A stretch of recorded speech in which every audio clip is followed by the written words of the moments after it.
আসসালামু আলাইকুম। আমরা এখন উপস্থিত আছি সাগান বাংকুয়েট হলে। আমাদের বাসার পাশে মসজিদ সৈয়দা খাদিজা সেন্টারের সব মুসল্লিদের নিয়ে আয়োজিত আজকের ইফতার পার্টিটি 3টি পরিবার মিলে আয়োজন করেছে। এখানে খুব সুন্দর একটি আয়োজন ছিল। অনেক ইয়ুথ এবং ছোট ছোট বাচ্চারা সূরা পড়লো, বিভিন্ন কম্পিটিশন হলো, দোয়া দরুদ পড়া হলো, তারপরে ফান্ড রেজিং হলো। এরপরে ইফতারের শুরুতেই ছিল ম্যাঙ্গো লাসি আর খেজুর।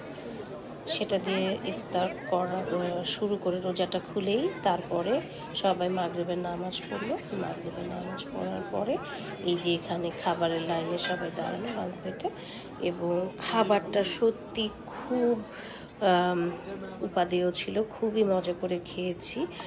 আর খাবারের পাশাপাশি কোমল পানীয় ছিল এক সাইডে, আর এদিকে সেই সাথে ছিল চা। আমরা খুব এনজয় করেছি আজকে।